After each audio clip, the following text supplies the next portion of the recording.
बंधुवर सभी को नमस्कार। हम सब लोग इस लॉकडाउन में महाविद्यालयीन छात्रों के शिविर में भाग ले रहे हैं। यद्यपि हम सब अपने घरों में हैं, अपने स्थानों पर ही हैं, किंतु फिर भी फेसबुक के माध्यम से, व्हाट्सएप के माध्यम से हम इस शिविर के कार्यक्रम में हिस्सा ले रहे हैं। सुबह के समय में अपने राष्ट्रीय स्वयंसेवक संघ के माननीय सहस्त्र कार्यवाह आदरणीय दत्तात्रेय होसबोले जी का मार्गदर्शन भी हम लोगों को प्राप्त हुआ होगा। बंधुओं, इस लॉकडाउन में हम सब लोग सरकार के दिशा निर्देशों का पालन करते हुए एक सामाजिक दूरी बनाए रखकर स्वयं को स्वस्थ रखते हुए, स्वयं को संक्रमण से बचाते हुए और भी अन्य बंधुओं को संक्रमण से बचाने में सहयोग करते हुए हम अपने कार्य में लगे होंगे। आज जो आप सब लोगों के सम्मुख मुझे विषय रखना है वो है राष्ट्रीय स्वयंसेवक संघ का कार्य क्या है। बंधुओं, हम सभी जानते हैं कि किसी भी संगठन का कार्य उसके लक्ष्य के अनुरूप ही होता है। राष्ट्रीय स्वयंसेवक संघ के प्रार्थना जो हम करते हैं उसमें राष्ट्रीय स्वयंसेवक संघ का लक्ष्य क्या है यह बताया गया है। उसमें अंत में कहा गया है, परम वै भवन नेतु मेतत् स्वराष्ट्रम। हम अपने इस राष्ट्र को सर्वांगीण उन्नति के शिखर पर ले जाना चाहते हैं। राष्ट्रीय स्वयंसेवक संघ का यह जो लक्ष्य है उस लक्ष्य को प्राप्त करने के लिए हम सब लोग लगे हुए हैं। स्वाभाविक रूप से प्रश्न उठता है कि परम वैभव का लक्ष्य रखा है, तो परम वैभव यानी क्या? तो हम सब जानते हैं, अपने देश के एक सुप्रसिद्ध कवि हो गए राष्ट्र कवि मैथिली शरण गुप्त। वो कहते हैं, भूलोक का गौरव, प्रकृति का पुण्य लीला स्थल कहाँ, फैला मनोहर गिरि हिमालय और गंगा जल कहाँ। संपूर्ण देशों से अधिक किस देश का उत्कर्ष है, उसका कि जो ऋषि भूमि है वह कौन भारतवर्ष है। हाँ, वृद्ध भारतवर्ष ही संसार का सिरमौर है। ऐसा पुरातन देश कोई विश्व में क्या और है। संसार की भवभूतियों यह प्रथम भंडार है। विधि ने किया नर सृष्टि का, पहले यही विस्तार है। संसार को पहले हम ही ने ज्ञान भिक्षा दान की, आचार की, विज्ञान की, व्यापार की, व्यवहार की। ऐसा ही अपना महान देश रहा है। वैसा देश बने, इस लक्ष्य को लेकर हम सब कार्य में लगे हुए। राष्ट्रीय स्वयंसेवक संघ ने जो लक्ष्य रखा है उस लक्ष्य के अनुरूप भी उनका कार्य भी है। कभी कभी समाज के नए बंधुओं को राष्ट्रीय स्वयंसेवक संघ के कार्य को समझना बड़ा कठिन होता है। बंधुओं, एक पुरानी कथा आप सब लोगों को बताना उचित रहेगा। एक गांव में, एक परिवार में एक खीर का कार्यक्रम था। दूध, मिश्री और चावल से मिलकर के जो पदार्थ बनता है खीर जब बना तो पड़ोस के लोगों को भी बांटना चाहिए, देना चाहिए, ऐसी उसकी कल्पना हुई। बाजू में एक परिवार रहता था, वह दृष्टिहीन था, सूरदास थे, उनको दृष्टि नहीं थी। उनके घर गए और जाकर के उनको कहा, सूरदास खीर खाओगे? उसने कहा, खीर कैसे होती है? सूरदास खीर नहीं जानते, खीर तो सफेद होती है। सूरदास ने पूछा, ये सफेद कैसे होती है? सामने वाले व्यक्ति ने कहा, सूरदास सफेद नहीं जानते, सफेद जो है वो बगुले के समान होता है। तो सूरदास ने फिर प्रश्न किया, बगुला कैसा होता है? क्योंकि उन्होंने तो खीर न देखा था, न जाना था, न खाया था। तो जो खीर लेकर गया था, उन्होंने कहा, हाथ का इशारा बना करके कहा, बगुले के समान टेढ़ा हाथ का इशारा किया और कहा, सूरदास देखो, हाथ को स्पर्श करो, खीर जो बगुला है वो इस प्रकार से होता है। सूरदास ने स्पर्श किया तो देखा ये तो हाथ टेढ़ा है, इसका मतलब खीर टेढ़ा होता है। ना बाबा, ऐसी खीर तो मैं नहीं खाऊंगा। सूरदास को खीर समझाना है तो सबसे सरल तरीका क्या है? कटोरी में खीर लो, चम्मच लो, कहो सूरदास मुंह खोलो, एक चम्मच उसके मुंह में डालो, तो सूरदास कहेगा, भैया एक चम्मच क्या, पूरी कटोरी भर खीर दे दो। सूरदास को खीर समझाना है तो सबसे सरल तरीका क्या है? तो उसको खीर की अनुभूति कराओ चखा करके। राष्ट्रीय स्वयंसेवक संघ को भी समझना है, उसके कार्य को समझना है, तो राष्ट्रीय स्वयंसेवक संघ के निकट आकर उसका अनुभव लेना पड़ेगा। बंधुओं, इतने बड़े राष्ट्र को यदि परम वैभव के शिखर पर ले जाना है, सर्वांगीण उन्नति के शिखर पर ले जाना है, तो कोई 2-4 बड़े नेता अथवा 1-2 महापुरुषों के आधार पर यह देश बड़ा बनने वाला नहीं। कहा गया है, some great people can not make the nation great. 2-4 बड़े लोग मिलकर के देश को बड़ा नहीं बना सकते। तो greatness of common people always make the nation great. सामान्य नागरिक अच्छा होना चाहिए। सामान्य नागरिक का स्तर जितना ऊंचा उठेगा, उतना ही देश खड़ा होगा, उतना ही देश बड़ा होगा। बंधुओं, 1982 में इस देश के अंदर एक खेल हुआ था अंतर्राष्ट्रीय, उसका नाम एशियाड 82। दिल्ली में वो कार्यक्रम हुआ था, उसमें देश विदेश के खिलाड़ी और दर्शक भी थे। उस खेल को देखने के लिए एक अमेरिका की बहन आई हुई थी। अमेरिकी बहन ने खेल का कार्यक्रम महीने भर चला, उसको देखने के पश्चात उसके मन में विचार हुआ कि भाई मेरी सहेली रहती है कलकत्ता में, क्यों न कलकत्ता जाकर मिलाऊं। खेल का कार्यक्रम समाप्त होने के पश्चात वो कलकत्ता चली आई। कलकत्ता जब गई तो वहां आसपास के लोग उसको देखने के लिए एकत्र हो गए। विदेशी युवती को जिसके घर में रुकी थी, उसने सोचा कि इतने लोग जब आ ही रहे हैं मिलने के लिए, तो एक चाय पान का कार्यक्रम ही क्यों न रख लिया जाए। चाय पान का कार्यक्रम रखा गया। उस अमेरिकन युवती से कई बहनों ने, कई नागरिकों ने प्रश्न किया, आपका अमेरिका कैसा है? उन्होंने कहा, हमारा अमेरिका बहुत अच्छा है। फिर अमेरिकन युवती को कहा गया कि आपको हमारा कलकत्ता कैसे लगा? उस युवती ने कहा, कलकत्ता भी बहुत अच्छा है। जब और बहुत ही कुरेद करके पूछने की कोशिश की कि कलकत्ता के बारे में कुछ तो बताइए, तो अमेरिका की युवती ने कहा, कलकत्ता शहर है तो बहुत अच्छा, लेकिन जगह जगह चौक चौराहों पर गंदगियों का अंबार है, कई जगह दुर्गंध है।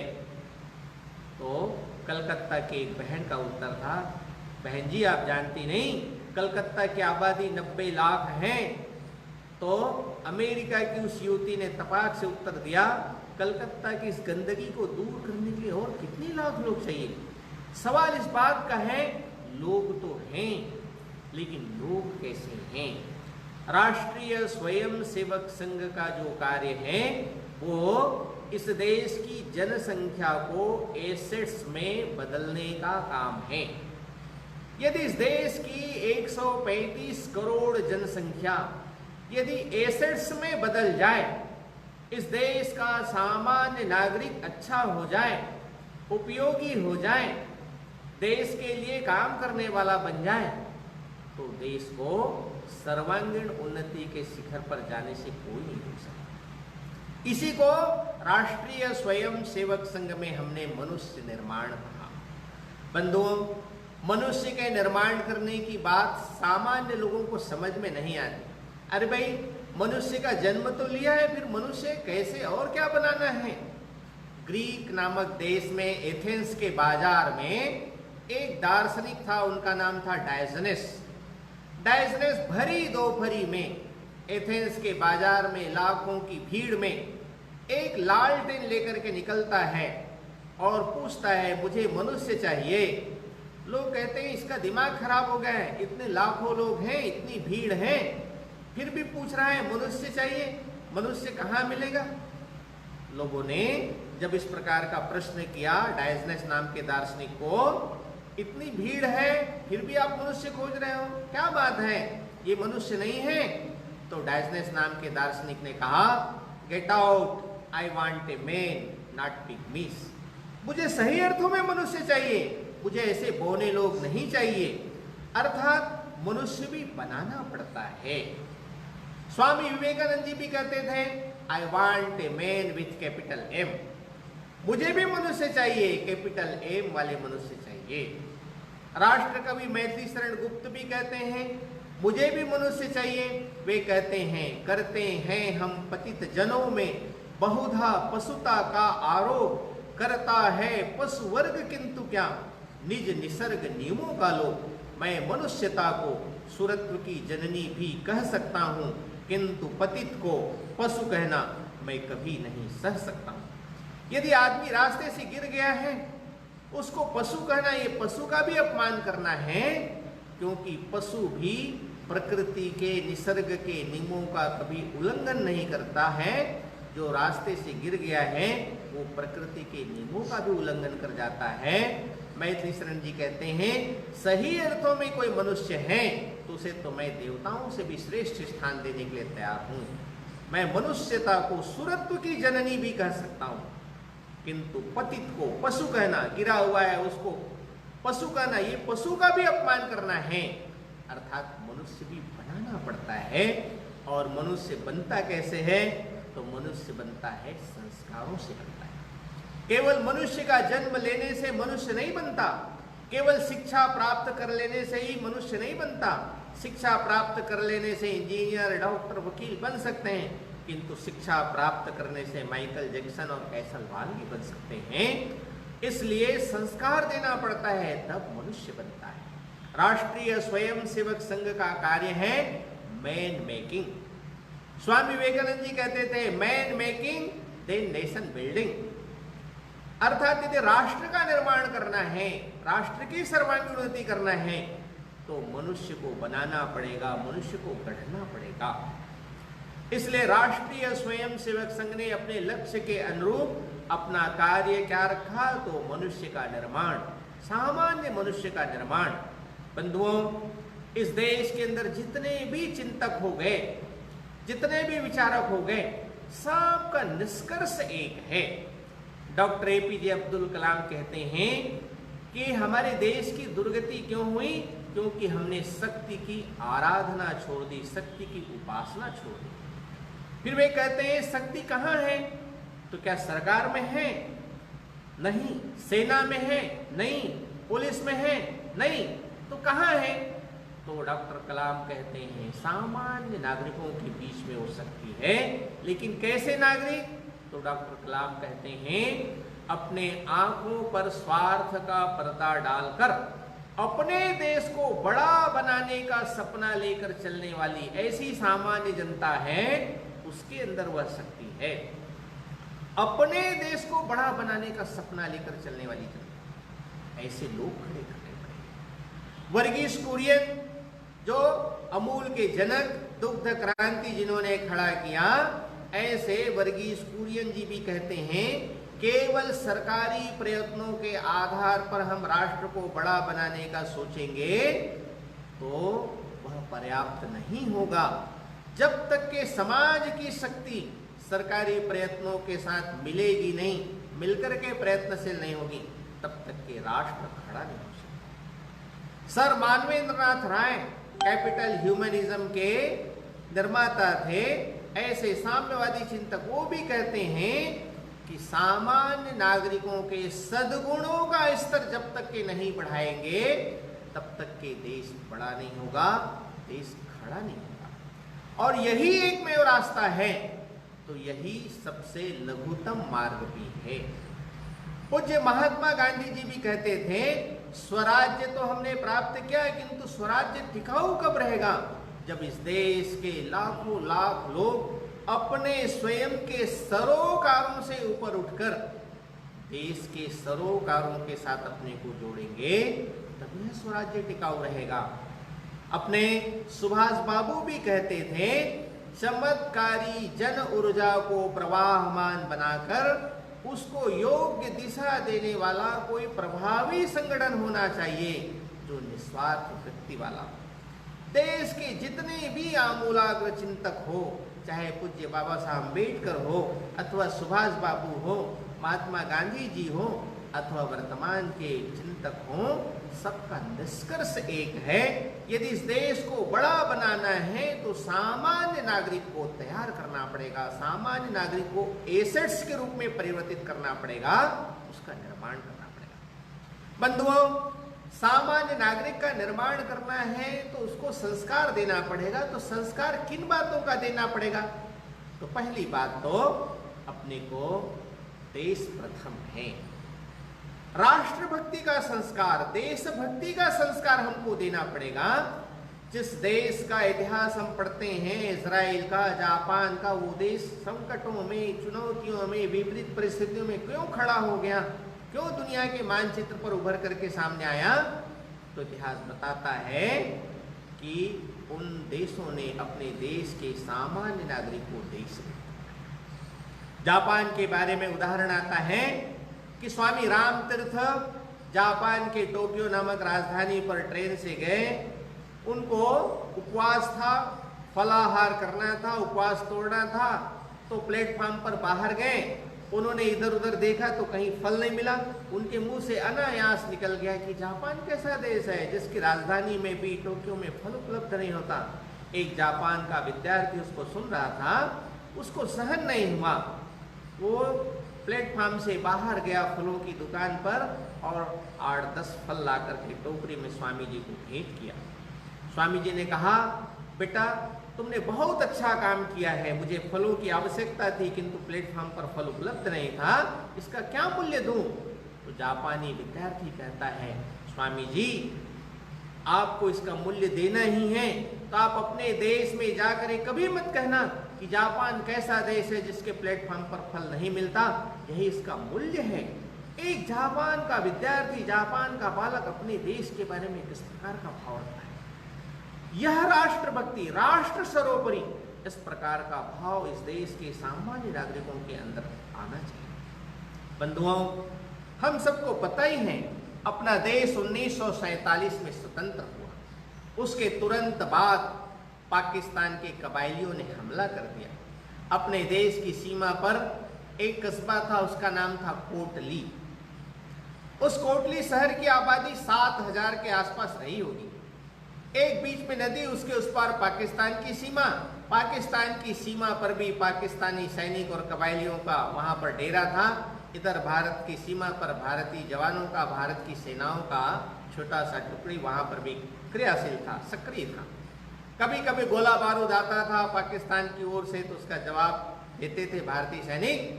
थोड़ी देर में हमारे देश की सेना के पास में सामग्री खत्म हो गया। सेना के कमांडर ने वायरलेस से सूचना दी, एक हेलीकॉप्टर से सेना के द्वारा जो हेलीकॉप्टर था उसमें माध्यम से सैन्य सामग्री गिराई गई, लेकिन दुर्भाग्य से वो पाकिस्तान की सीमा पर गिर गया। सेना का कमांडर चिंतित हो गया। उनको लगा कि भाई जब तक के सैन्य सामग्री नहीं आएगी तब तक के हम इस सीमा की सुरक्षा कैसे कर सकेंगे, हम इस नगर की सुरक्षा कैसे कर सकेंगे, और मेरे पास तो सैनिकों की टुकड़ी बहुत छोटी सी है, यदि इसको भेजता हूं तो सैनिकों को बलिदान भी देना पड़ सकता है। ऐसी स्थिति में नागरिकों की सहायता लेनी चाहिए। सेना का कमांडर सीधे संघ के कार्यालय में जाता है। वहां उस समय नगर कार्यवाह थे श्रीमान चंद्र प्रकाश जी, पंजाब नेशनल बैंक में काम करते थे। पंजाब नेशनल बैंक में काम करते हुए संघ के लिए पर्याप्त समय देते थे। चंद्र प्रकाश जी से कहा सेना के कमांडर ने, चंद्र प्रकाश जी इस समय गंभीर संकट है, सैन्य सामग्री आकर के तो गिराई गई किंतु वह पाकिस्तान की सीमा पर गिर गया है। जब तक कि वो सैन्य सामग्री यहाँ वापस हमारे पास में नहीं आएगी तब तक की सीमा की सुरक्षा करना बड़ा कठिन है। इसलिए नागरिकों की सहायता चाहिए इसके लिए, और मुझे लगता है इस समय आप ही इस काम में सहयोगी बन सकते हैं। चंद्र प्रकाश जी ने कहा, आपको कितने कार्यकर्ता चाहिए? सेना के कमांडर ने कहा कम से कम 8 तो चाहिए, एक एक पेटी एक एक कार्यकर्ता उठा करके लाएंगे, 8 पेटी आ सकता है। चंद्र प्रकाश जी ने कहा चिंता मत करो, एक तो मैं हूं, 7 को अभी लेकर के आता हूं, आप चलिए सेना की चौकी पर। सेना का कमांडर ऊपर नीचे देखने लगा, ऐसे बोल रहा है जैसे 8 कार्यकर्ता इनके जेब में हो। चंद्र प्रकाश जी ने कहा चिंता मत करिए, चलिए आप शीघ्र मैं तुरंत लेकर के आता हूँ। चंद्र प्रकाश जी नगर में गए, कोटली के अंदर एक छोटा सा भाषण युवकों के बीच में दिया, आकस्मिक आह्वान करके, इस समय देश संकट में है, बलिदान देने वाले युवकों की आवश्यकता है, जो बलिदान दे सकते हैं ऐसे सब लोग सामने आ जाओ। एक 40-50 नौजवान सब के सब सामने आ गए।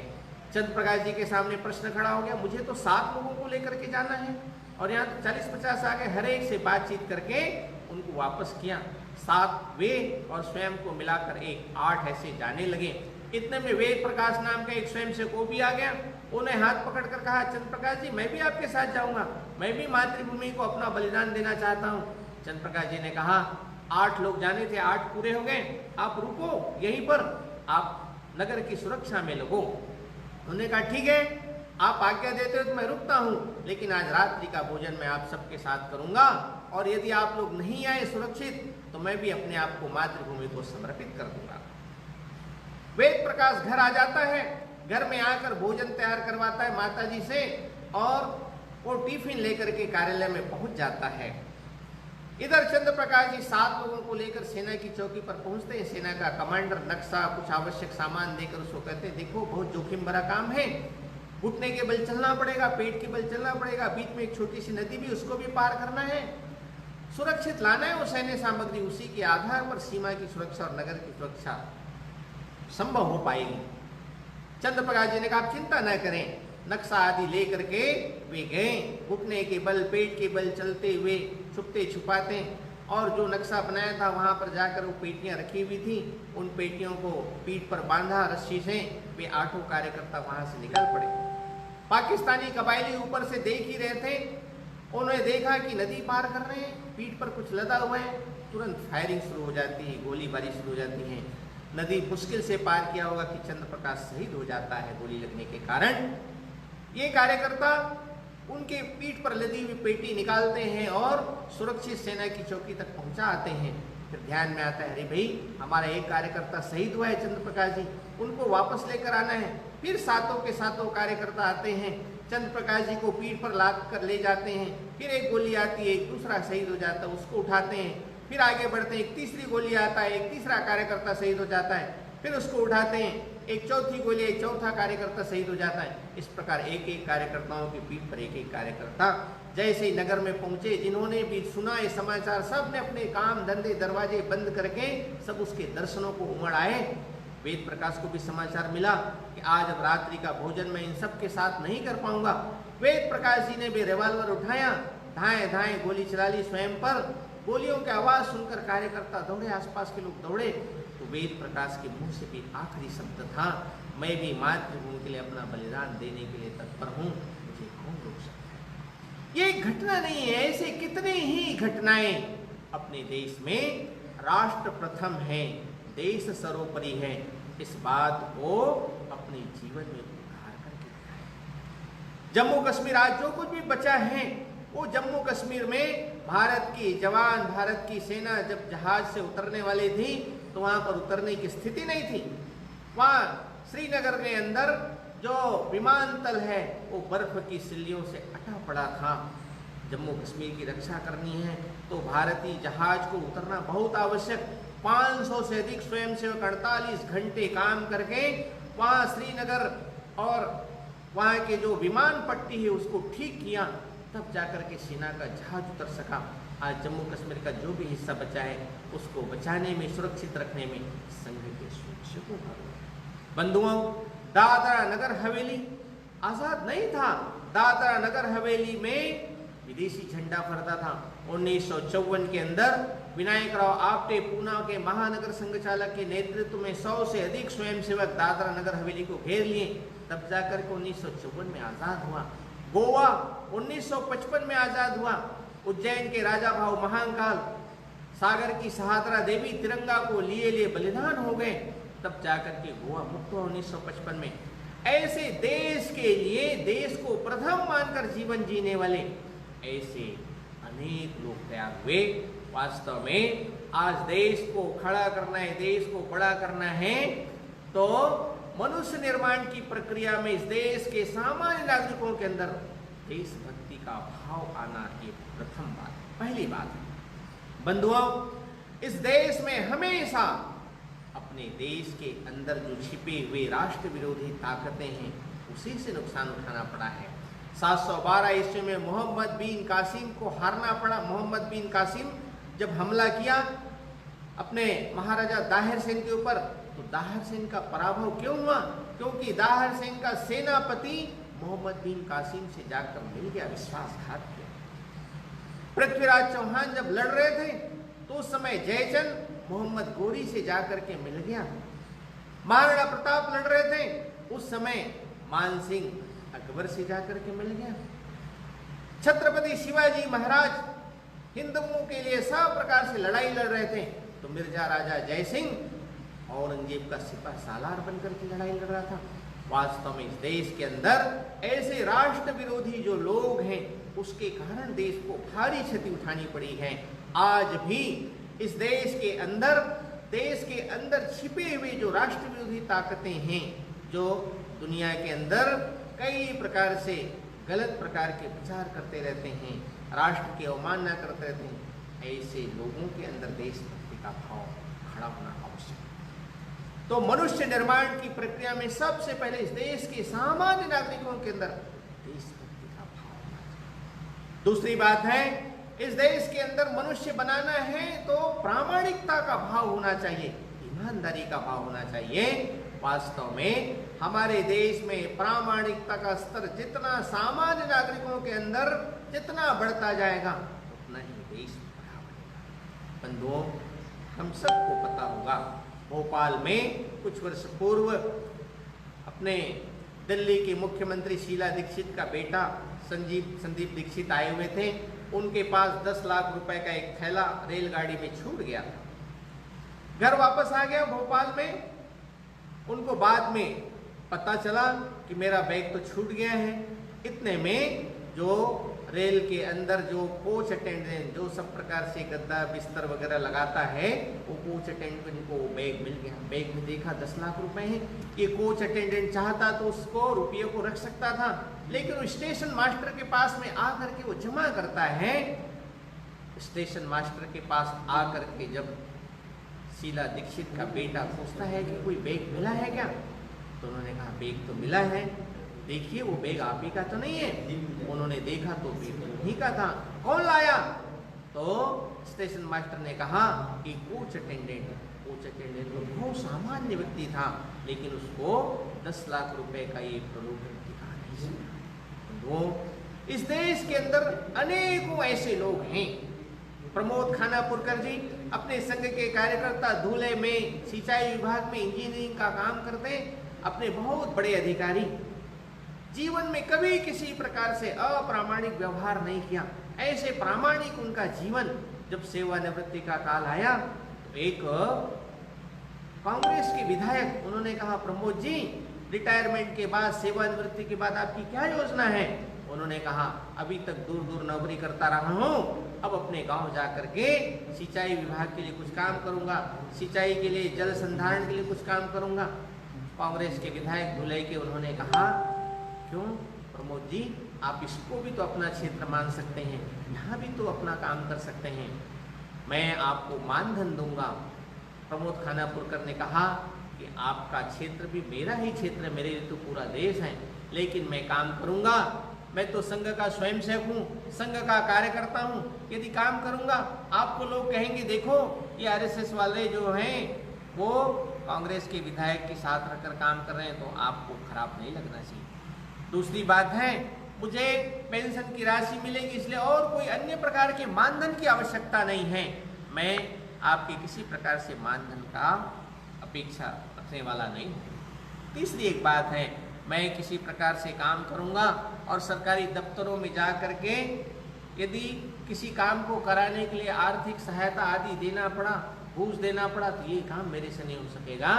ऐसी ये 2-3 बातें यदि सत्य के रूप में आप स्वीकार करते हैं तो मैं इधर भी अपने कार्य क्षेत्र के तौर पर काम करने के तत्पर हूं। ऐसे प्रामाणिक लोग चाहिए। राष्ट्रीय स्वयंसेवक संघ ने मनुष्य निर्माण के तहत ऐसे प्रामाणिक लोग, जीवन शुद्ध होना चाहिए, शुद्ध जीवन वाले लोग खड़े करना, इसके बारे में प्रयास किया है। आज देश में लाखों कार्यकर्ता ऐसे खड़े। बंधुओं, आज देश में एक प्रकार से प्रामाणिक ऐसे लोगों की संख्या बहुत बड़ी संख्या में, जब इस देश के प्रधानमंत्री महोदय ने कहा कि वे गैस की सब्सिडी छोड़िए गरीबों के लिए, 1 करोड़ से अधिक लोगों ने गैस की सब्सिडी छोड़ दी। अभी तो ये जो जनधन खाता है उसमें पहले कहा जाता था कि 1 रुपये केंद्र से भेजा जाता है तो केवल 15 पैसे पहुंचता है। अभी तो जनधन खाता के माध्यम से 1 रुपये किसी को यदि सब्सिडी दी जाती तो 1 रुपये का 1 रुपये पूरा पहुंचता है। वास्तव में ऐसे सामान्य नागरिक के अंदर प्रामाणिकता का भाव, प्रामाणिकता का विचार आना चाहिए। हम देश के लिए करेंगे, समाज के लिए करेंगे, प्रामाणिकता से करेंगे, यह भाव आना चाहिए। फिर हमारे देश के सामान्य नागरिकों के अंदर निस्वार्थ भाव से समाज की सेवा करने का भाव आना चाहिए। हम किसी प्राप्ति की लालसा से सेवा नहीं करेंगे, ये समाज अपना है, इस प्रकार की संवेदना का भाव रखते हुए सामान्य लोगों के प्रति सेवा भाव इस देश के नागरिकों के अंदर होना चाहिए। बंधुओं, राष्ट्रीय स्वयंसेवक संघ का कार्य सामान्य नागरिकों के अंदर संवेदना जगा करके ये सेवा भाव को खड़ा करने का प्रयत्न भी है। हम सब जानते हैं, जैसा नाम है राष्ट्रीय स्वयंसेवक संघ, स्वयं की प्रेरणा से समाज के लिए सेवा करने वाले लोगों का संगठन। चाहे उत्तरकाशी में कहीं तूफान आया हो, गुजरात में भूकंप आया हो, या कहीं बाढ़ की विभीषिका हो, बिहार में भी बाढ़ आया, पहले अकाल आया, ऐसे हर एक समय संघ के स्वयंसेवक सेवा भावना से, निस्वार्थ वृत्ति से समाज के काम करने के लिए अग्रसर हुए। बंधुओं, अभी इस कोरोना के कालखंड में भी इस देश के अंदर 4 लाख स्वयंसेवक अपनी सेवा के काम में लगे हैं। 1 करोड़ से अधिक लोगों तक अपनी सहायता पहुंचा रहे हैं। और तो और कई प्रकार के जोखिम भरे काम भी कर रहे हैं। ठाणे और पूना में तो अपने स्वयंसेवक चिकित्सकों के साथ मिलकर कोविड-19 के स्क्रीनिंग के काम में भी लगे हुए हैं। कभी भी उनको पॉजिटिव हो सकता है, फिर भी वे काम में लगे हुए हैं। ऐसे देश भर के अंदर सेवा भाव से युक्त होकर काम करने वाले नागरिक चाहिए, निस्वार्थ बुद्धि से काम करने वाले चाहिए। हरियाणा की घटना का उल्लेख करना उचित होगा। हरियाणा के अंदर एक मंडी डबवाली करके स्थान, वहाँ बहुत बड़ा विद्यालय, एक पब्लिक स्कूल, उस स्कूल में वार्षिक उत्सव हो रहा था, स्नेह सम्मेलन का कार्यक्रम चल रहा था। हजारों लोग थे, सब वहाँ के विद्यार्थियों के माध्यम से सांस्कृतिक संध्या का आयोजन था। उसको देखने के लिए, सुनने के लिए 5000 से अधिक नागरिक अभिभावक एकत्र थे। बड़े बड़े पुलिस अधिकारी, उद्योगपति भी शामिल थे उस कार्यक्रम में। कार्यक्रम चल ही रहा था, शाम का समय था। ऐसे ही कहीं पर एक किनारे शॉर्ट सर्किट के कारण आग की चिंगारी शुरू हो गई। जैसे ही चिंगारी शुरू हुई, एकदम हड़कंप मच गया। जो पुलिस अधिकारी बड़े बैठे हुए थे, एसपी महोदय, जिनको सुरक्षा देखनी चाहिए, उन्होंने कहा पहले मुझे सुरक्षित बाहर निकालो। एक जिस गति से आग फैल रहा था, पूरे उस पंडाल के अंदर भगदड़ सी स्थिति हो गई। कोई किसी के ऊपर गिर रहा है, कोई किसी के ऊपर पड़ रहा है, किसी को सुध नहीं। जिस प्रकार पंडाल में आग फैल रहा था, उसका समाचार उस मंडी डबवाली शहर के अंदर भी फैल रहा था। जैसे अशोक वडेरा नामक एक कार्यकर्ता, नगर के कार्यवाह, उनको समाचार मिला, वो तुरंत आओ देखा न ताओ, कंबल ढका और 2-4 अन्य स्वयंसेवकों को जानकारी देते हुए उस पब्लिक विद्यालय, पब्लिक स्कूल के पास पहुंच गया। लोगों को सब प्रकार से बाहर निकालने के काम में जुट गया। बाकी लोग तो भाग रहे थे अपनी जान बचाकर, किंतु अशोक वडेरा उस संकट में भी लोगों को बाहर निकालने की सेवा के काम में लगे थे। निकालते निकालते सांस फूल गई, दम फूल गया। बाद में बाहर निकल करके थोड़ी शुद्ध हवा लेने की कोशिश की। इतने में बच्चे के रोने की आवाज आई। वो समझ गए कि बच्चा कोई फंसा हुआ है। फिर से अंदर गए और निकालते निकालते आग में स्वयं समर्पित कर डाले। बाद में जब लोग अपने अपने परिजनों को ढूंढने के लिए आए तो अशोक वडेरा की पत्नी भी टार्च लेकर के, क्योंकि शाम हो चुका था, उसको देखने के लिए आई। देखते देखते एक एक स्थान पर जाती थी, हाथ उठा करके देखती थी और रख देती थी शवों को। एक स्थान पर जा करके हाथ उठा करके देखती हैं और कहती है ये मेरे पति का शव है। लोग बात कहते हैं अरे भाई यहाँ तो किसी को पहचान पाना मुश्किल है, तुम्हें कैसे पता चला कि तुम्हारे पति का शव है? अशोक वडेरा की पत्नी कहती है 4 महीने पूर्व ही मेरा विवाह हुआ है, मैंने अपने पति को हाथों में, उंगलियों में जो छल्ला धारण कराया है वो उनके हाथों में विद्यमान है, उसी के आधार पर मैं पहचान पा रही हूँ ये मेरे पति का शव है। बाद में अशोक वडेरा को वीरता के सम्मान से राष्ट्रपति महोदय के द्वारा सम्मानित किया गया, मरणोपरांत, ये अलग विषय है। किंतु सेवा करना है तो निस्वार्थ भाव से सेवा करना। बाढ़ में लोगों को बचाते बचाते केरल में स्वयंसेवक डूब गए, किंतु उन्होंने परवाह नहीं की।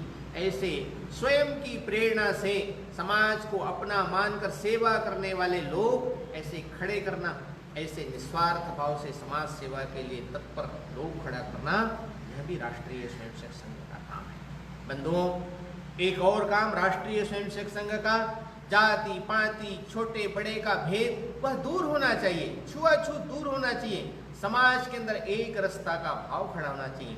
इस सामाजिक विषमता ने अपने देश का बहुत बड़ा नुकसान किया है। राष्ट्रीय स्वयंसेवक संघ के कार्यकर्ता अपने घरों से प्रारंभ करके छुआछूत का भाव दूर करने का हर संभव प्रयास करते हैं।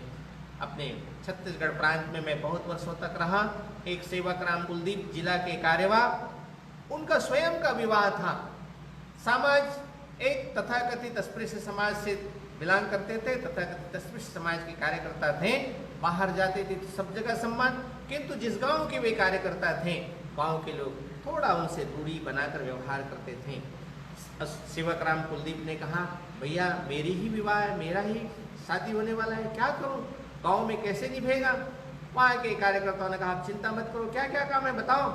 काशी प्रसाद जी तिवारी जो वहाँ के संघ चालक, उन्होंने अतिथियों के स्वागत का काम लिया। रतन सिंह ठाकुर ने भोजन विभाग संभाल लिया।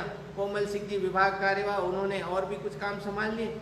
ऐसे जब बड़े बड़े जिम्मेदार कार्यकर्ता सब काम, घर का काम संभाल ले, विवाह का काम, तो गांव के लोगों को लगा अरे काशी प्रसाद जी तिवारी, रतन सिंह जी ठाकुर, ऐसे बड़े बड़े लोग इनके घर में आ सकते हैं, इनके घर में उनके अतिथियों के जूठे बर्तन उठा सकते हैं, तो हम लोगों को क्या आपत्ति है, हम लोगों को भी जाना चाहिए। सामाजिक समरसता के भाव को अपने उदाहरण से सिद्ध करने का काम स्वयंसेवकों ने किया। सारे देश भर के अंदर हजारों ऐसे उदाहरण हैं। संघ की शाखा में इस प्रकार छुआछूत नहीं, छोटे बड़े का भेद नहीं रखना, इस प्रकार समरसता का भाव खड़ा करने का काम संघ के स्वयंसेवक करते हैं। संघ का यह भी एक काम है। बंधुओं, एक और भी महत्वपूर्ण काम है अखिल भारतीय दृष्टि। सामान्य नागरिकों के अंदर सारा भारत मेरा अपना है, इस प्रकार का भाव आने की आवश्यकता है। जब उत्तरकाशी में बाढ़ की विभीषिका थी तो बिहार का छोटा सा स्वयंसेवक सहायता के लिए समाज के बीच में जाता है, लोगों से कहता है उत्तरकाशी में बाढ़ आई है, बाढ़ की विभीषिका है, सहायता करिए। लोग पूछते हैं उत्तरकाशी गए हो? नहीं गए हैं। तो फिर तो उत्तरकाशी भी हमारे देश का हिस्सा है। गुजरात में भूकंप आया, स्वयंसेवक सहायता के लिए निकले, तो गुजरात तो गए नहीं, गुजरात देखा नहीं, किंतु फिर गुजरात अपना है।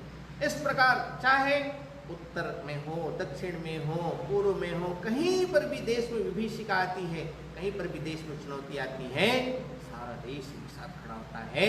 वास्तव में संकट के समय तो देश एक होता है, संकट के समय तो देश सब प्रकार से मिलजुल कर प्रयत्न करता है, किंतु यह काम हर समय होना चाहिए। सारा देश, उसका सामान्य नागरिक हर समय इसी भाव से भावित होकर के काम करने में लगना चाहिए। राष्ट्रीय स्वयंसेवक संघ के मनुष्य निर्माण की प्रक्रिया में ये सब सारी बातें समाहित हैं। एक सामान्य मनुष्य प्रखर देशभक्ति के भाव से युक्त हो, उसके जीवन में राष्ट्र सर्वोपरि हो, नेशन फर्स्ट हो। दूसरा, उसका जीवन प्रामाणिक हो, जीवन शुद्ध होना चाहिए। तीसरा, उसके जीवन में निस्वार्थ भाव से समाज के बारे में सेवा करने का भाव हो, संवेदना का भाव हो, ये समाज मेरा अपना है, इसके लिए मुझे काम करना है। और एक छुआछूत का भाव समाप्त होना चाहिए समाज के अंदर।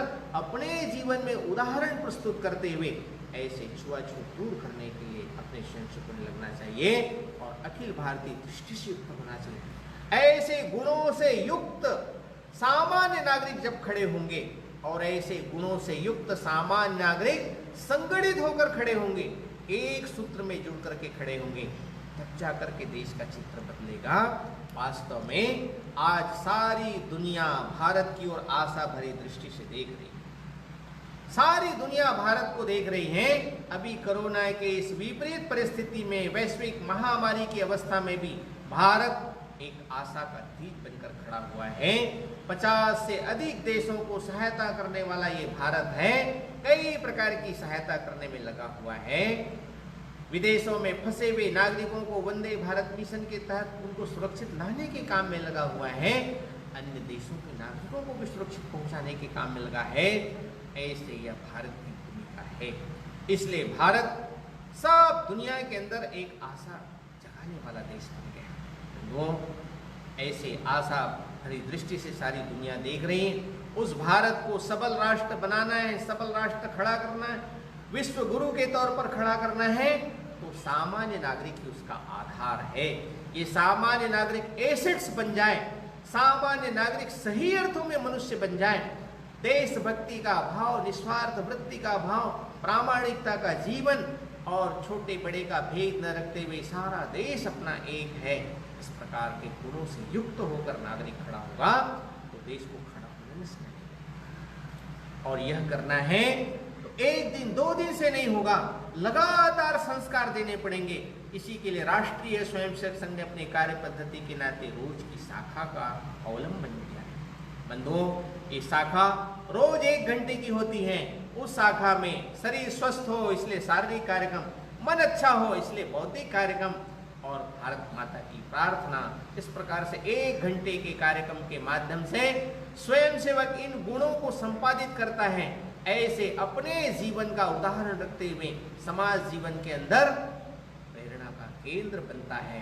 सारा समाज के अंदर इस प्रकार का एक अच्छा सकारात्मक वायुमंडल बनता है। हम अपने को ही पहचाने, आत्मशक्ति का निश्चय ठाने, पड़ी हुई जूठी शिकार को सिंह नहीं जाते हैं खाने। एक हाथ में प्रलय, दूसरे में सृजन लिए चलते हैं।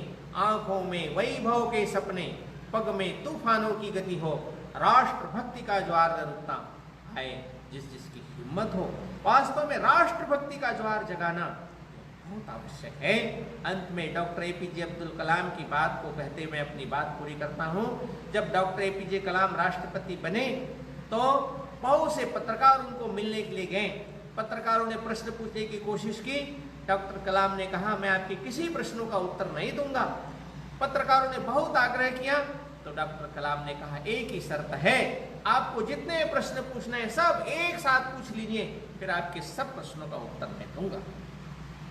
पत्रकारों को लगा कि चलो किसी न किसी बहाने डॉक्टर एपीजे कलाम अब जो कुछ न कुछ बोलेंगे, इसलिए प्रश्न पूछना शुरू किया। प्रश्न बहुत सारे थे। आतंकवाद की चुनौती थी, बायोलॉजिकल वेपन्स था, परमाणु युद्ध का खतरा था, आतंकवाद के साथ साथ पर्यावरण का खतरा, जल संधारण की बात, कई सारी बातें थी। डॉक्टर कलाम ने कहा, आपके सब प्रश्न पूरे हो गए? पत्रकारों ने कहा हाँ। डॉक्टर कलाम ने इस देश के पूर्व राष्ट्रपति हो गए। उन्होंने एक बहुत महत्व का वाक्य कहा। उन्होंने कहा, आपके सब प्रश्नों का उत्तर मैं एक वाक्य में देता हूं। उन्होंने वाक्य कहा, you please spiritualise the religion and nationalise the people of our country. इस देश के सारे पंथों को आध्यात्मिक अधिष्ठान पर खड़ा करिए और इस देश के सामान्य नागरिकों को प्रखर देशभक्ति के भाव से भर दीजिए। उसके जीवन के अंदर देश आना चाहिए। दुनिया के राष्ट्र भी कहें, हमारे जीवन के अंदर राष्ट्र स्वरूप ही आना चाहिए। राष्ट्र के साथ हम किसी भी प्रकार से धोखा नहीं करेंगे। इस प्रकार का प्रचंड देशभक्ति का भाव, प्रखर देशभक्ति का भाव हर नागरिक के अंदर खड़ा होगा।